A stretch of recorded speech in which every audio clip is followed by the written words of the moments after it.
Le système représentatif qui est défini par Tyndall comme un système où les gouvernés donnent pendant une durée déterminée par temps révocable, précaire, modéré, le soin aux gouvernants d'exercer les pouvoirs publics dans l'intérêt général, ça s'oppose à la démocratie directe.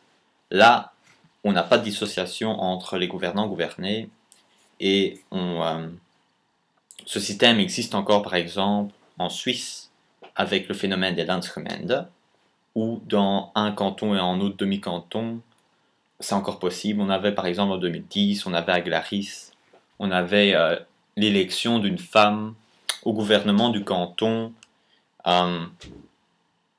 Effectivement, on avait eu 4000 personnes sur 10 000 ou 15 000 qui étaient venues voter dans le champ à main levée à l'élection de cette femme. Et entre ces deux systèmes-là, on a des régimes de démocratie dits semi-directs où on a non seulement une expression de la population par rapport donc l'acte fondamental des élections, mais aussi par des votations. Donc ces votations ou référendums, ils peuvent prendre toutes des sortes de caractéristiques. Ils peuvent être soit l'initiative peut soit venir du Parlement ou du peuple. S'il vient du peuple, des exemples de quand il vient du peuple, ce serait par exemple l'article 141 de la Constitution suisse, qui prévoit effectivement que si 50 000 personnes ou 8 cantons le souhaitent, on peut faire un référendum législatif. Donc il faut une proposition de modification, d'abrogation de loi. Et en Italie, il y a deux référendums possibles, un référendum constitutionnel ou un référendum abrogatif législatif. Et là, il faut réunir soit 500 000 personnes, soit 5 conseillers régionaux. Alors, d'autres caractéristiques qu'il peut avoir, il peut être soit préalable, soit ratificateur.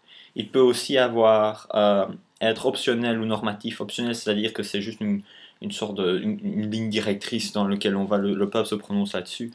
On a des exemples en 1975, le Royaume-Uni qui demande à sa population si oui ou non il doit rester dans la communauté européenne. On a en 1992 avec la Suisse, si elle doit adhérer à la zone euro, zone économique euro. On a en 1994 avec les pays scandinaves, si ils doivent adhérer à l'Union européenne, et de même en 2003 avec l'élargissement de l'Union européenne. Par contre, donc ça n'est pas ça se distingue des normatifs où là on vote immédiatement et directement sur une règle bien précise. Par exemple en 2005 en France ou aux Pays-Bas, où on votait sur la constitution de l'Union européenne, qu'on a rejetée, ou alors en 2009-2010 avec le traité de Lisbonne. Enfin, je dis 2009, c'est peut-être 2008-2009, mais avec le traité de Lisbonne, en tout cas avec l'Irlande par exemple, ça c'était normatif. Et puis il y a une distinction finale qui peut être faite, pas selon Tyndall, mais qui peut, à mon avis, quand même être faite, c'est est-ce qu'il est décisoire ou est-ce que c'est une simple consultation populaire. Donc Tyndall, il est d'avis que juridiquement cette distinction existe, mais politiquement non. Et or ici Duigny en disant bah oui, il y a des avis qui, lorsqu'ils tombent de certaines bouches, prennent une force singulièrement impérative et qu'on ne concevrait pas qu'après que la population se soit prononcée sur une règle, que le législateur, ceux qui devraient les représenter, n'y seraient pas tenus. Mais en même temps, il se prononce Tyndall il est très hostile au référendum et donc il développe la notion que c'est comme j'avais déjà dit avant, une leurre démocratique des plébiscites, et il cite de nouveau les exemples avec De Gaulle, où on voit qu'effectivement, quand il était bien populaire, il y a tout qui passait sans problème, mais par contre, qu'à la fin, où il n'était plus aussi populaire, qu'on rejetait ses propositions au référendum, mais c'était pas nécessairement lié au texte, c'était plus parce qu'on n'avait plus envie de lui au pouvoir. Et alors, il y a d'autres exemples, c'est Bouteflika, un truc comme ça, en 1999 avec le président algérien, avec les Nations Unies qui contestaient la légitimité des élections, et donc il a fait un référendum où il a obtenu 58% des voix, si je ne me trompe pas, qui sont donc dit, donc voilà, le peuple me veut bien et vous n'avez pas à contester mon pouvoir. Et on avait Chavez, où là c'était l'opposition qui disait, qui contestait son pouvoir, et là il y a une possibilité en référendum qui permet de révoquer ou renvoyer des agents de l'État. Et donc ici, le président en tant qu'agent d'État, il dit, ben voilà, on va voir si la population me veut ou me veut pas, et il a gagné. Et de même, il a fait des référendums constitutionnels. Dans son premier temps, il a fait un référendum pour dire ah, je peux être président autant de fois que je veux, enfin pas je, mais on peut être président autant de fois qu'on veut, qu'il a perdu. Et dans un deuxième temps, il a été plus nuancé, enfin plus subtil, et il a dit voilà, c'est pas purement moi, mais c'est tout mandataire de l'État ou qu'importe, y compris moi. Et là, il a réussi à passer. Alors voilà, donc Tundal conclut, voilà, donc il y a, outre les autres problèmes déjà cités de l'autre leçon, il y a tout un problème plébiscite. C'est pas, ça c'est juste des problèmes d'élection en général, de tout système d'organisation de pouvoir, c'est pas lié en soi au référendum, il suffit de structurer, on peut s'imaginer tous des systèmes dans lesquels on structurait, tout comme on doit le faire pour les élections, on structurer pour éviter ce genre de soucis.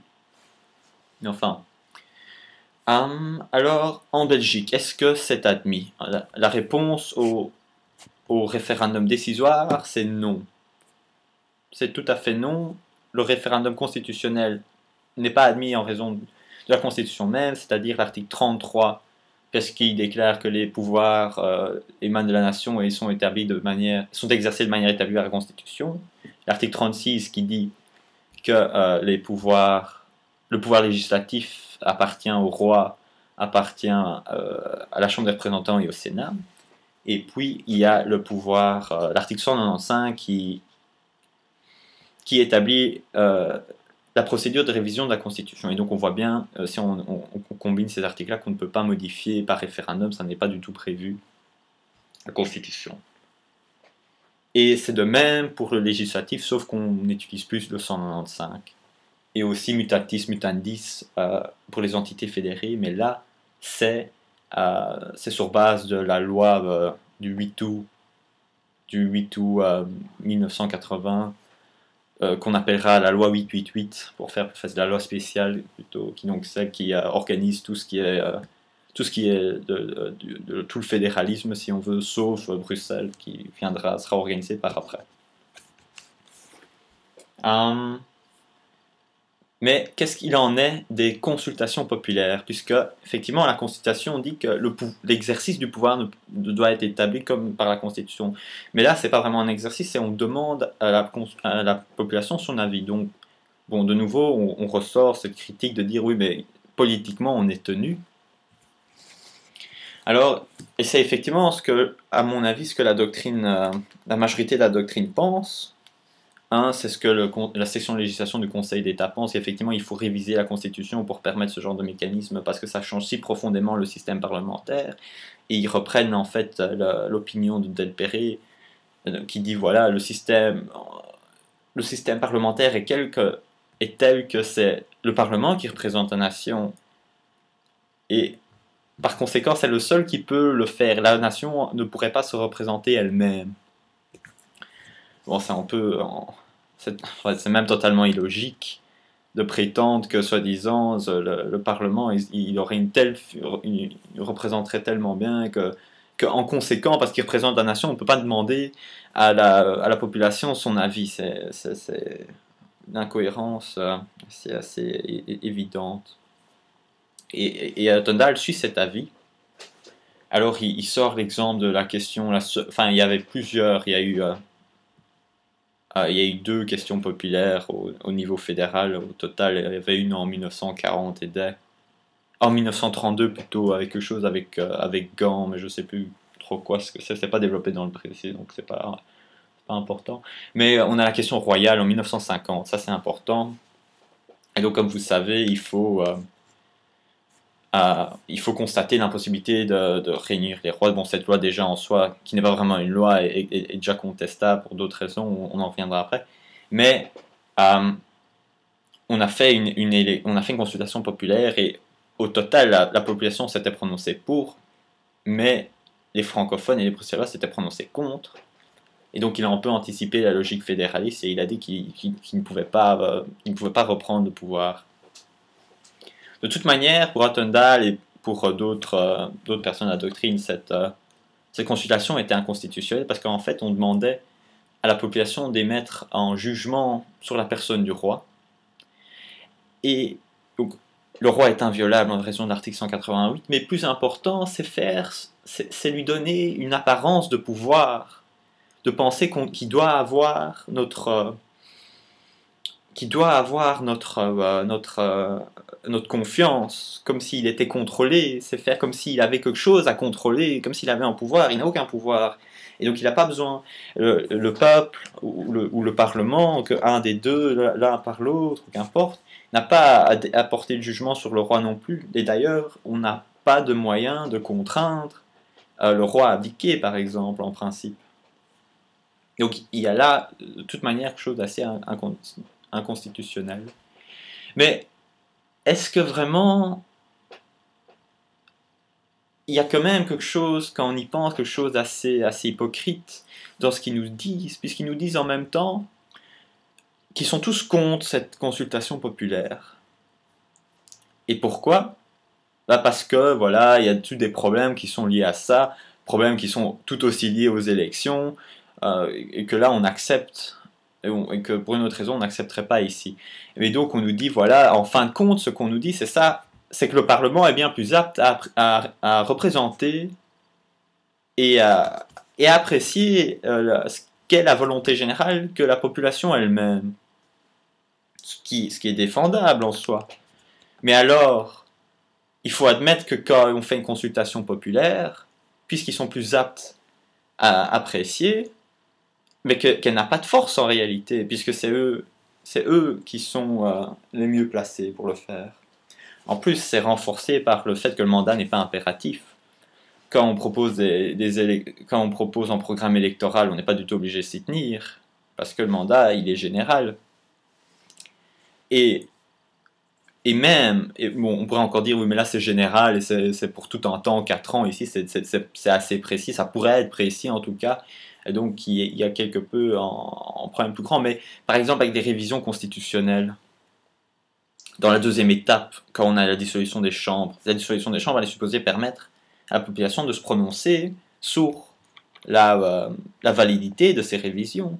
Et donc si le peuple réélu les mêmes, c'est qu'il est pour, ou il réélirait quelqu'un d'autre, ce serait qu'il serait contre, mais